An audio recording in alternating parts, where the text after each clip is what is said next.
Hello everyone, welcome to વિભૂતિસ cooking corner. આજે આપણે બનાવીશું પાકી કેરીમાંથી ખૂબ જ સ્વાદિષ્ટ એવો ખાટો મીઠો ફજેતો બનાવીશું. જો તમને મારી આ રેસીપી ગમી હોય તો વિડીયોને લાઇક કરી શેર કરી દેજો, અને મારી ચેનલમાં નવા આવ્યા હોય ને હજી સુધી મારી ચેનલને સબસ્ક્રાઈબ ના કરી હોય તો પ્લીઝ સબસ્ક્રાઈબ કરજો ને બાજુમાં આવેલું બેલ આઇકન બટનને પ્રેસ કરજો, જેથી આવનારી નવી રેસીપીના નોટિફિકેશન સૌથી પહેલાં તમારા સુધી મળી રહે. તો ચાલો રેસીપી બનાવવાનું શરૂ કરીએ. ખૂબ જ સ્વાદિષ્ટ એવો પાકી કેરીમાંથી ખાટો મીઠો ફજેતો બનાવવા માટે સૌથી પહેલાં અહીંયા મેં પાકી કેરી લીધી છે. તો અહીંયા એક મોટી સાઇઝની કેરી લીધી છે અને તેને આવી રીતના નાના ટુકડામાં સમારી લીધી છે. એટલે કે એક બાઉલ જેટલી મેં પાકી કેરી લીધી છે. હવે અહીંયા મેં એક મોટું મિક્સર જાર લીધું છે, જે સમારેલી કેરી છે તેમાં ઉમેરી દઈશું અને ત્યારબાદ અહીંયા 2 ગ્લાસ જેટલી ખાટી છાશ ઉમેરીશું. અહીંયા તમે છાશની જગ્યાએ દહીં પણ લઈ શકો, પણ દહીં છે થોડું એવું ખાટું જ રાખવાનું. ખાટું હશે તો સરસ એવો ટેસ્ટ આવશે.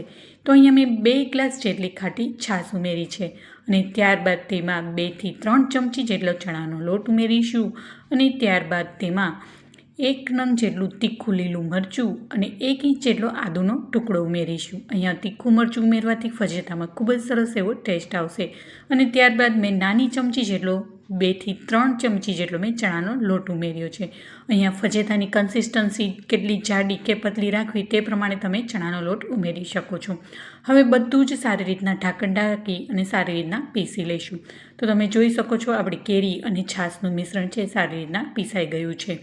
હવે આપણે આ ફજેતાનો વઘાર કરીશું.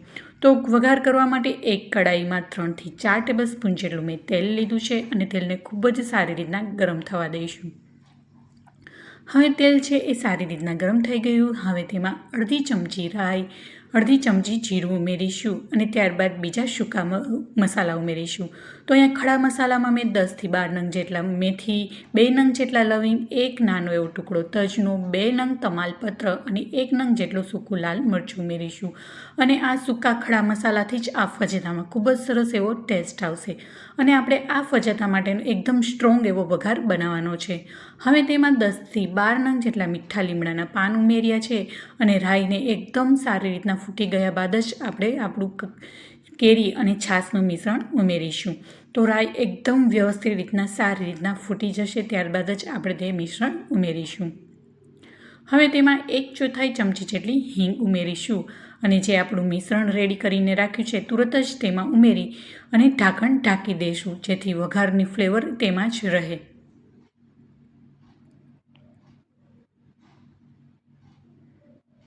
એકદમ સ્ટ્રોંગ એવો સરસ વઘાર હશે એટલે ફજેતામાં ખૂબ જ સરસ એવો ટેસ્ટ આવશે. હવે એ જ મિક્સર જારમાં મેં 1 નાના ગ્લાસ જેટલું પાણી ઉમેર્યું છે અને તેમાં ઉમેરી દઈશું. અને આ ફજેતાની કન્સિસ્ટન્સી કેટલી પતલી કે કેટલી થીક રાખવી છે એ તે તમારા ટેસ્ટ પ્રમાણે ચણાનો લોટ ઉમેરી શકો છો, અથવા તો ઉપરથી પાણી કેટલું ઉમેરવું એ વધારે ઘટ કે પતલી જે રાખ્યું હોય તે પ્રમાણે તમે તમારા ટેસ્ટ પ્રમાણે કરી શકો છો. પાણી ઉમેર્યા બાદ તેમાં 1/4 ચમચીથી થોડીક ઓછી એટલે કે 2 ચપટી જેટલી જ મેં હળદર ઉમેરી છે.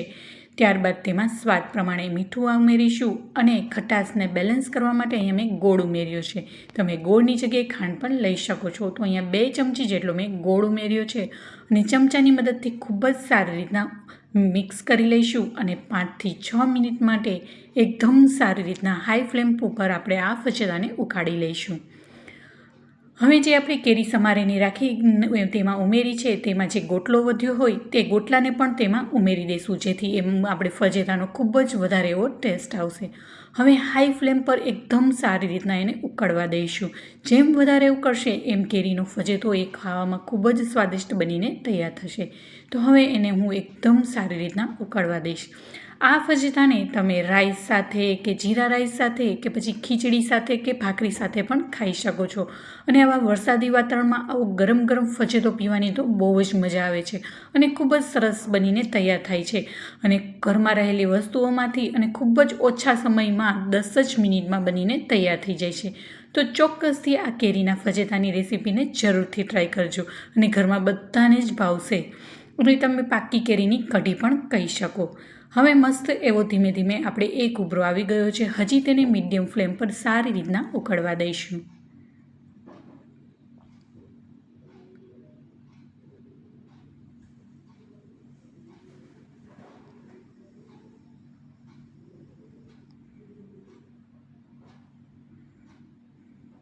હવે આ સ્ટેજ ઉપર થોડું એવું ટેસ્ટ કરી લઈશું. ગળાશ કે મીઠું જે પણ તમારે ઉમેરવું હોય તે ઉમેરી શકો છો. તો અહીંયા મને થોડી એવી ગળાશની જરૂર લાગી તો મેં થોડો એવો અડધી ચમચી જેટલો કે પછી 1 ચમચી જેટલો મેં ગોળ ઉમેર્યો છે. હવે તેને મિક્સ કરી દઈશું અને ફરીથી સારી રીતના ઉકળવા દઈશું.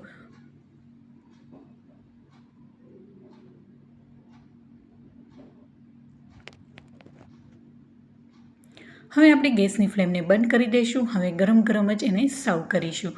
તો અહીંયા મેં એક બાઉલ લીધો છે. હવે આપણે ગરમ ગરમ ખાટો મીઠો ફજેરાને સર્વ કરીશું.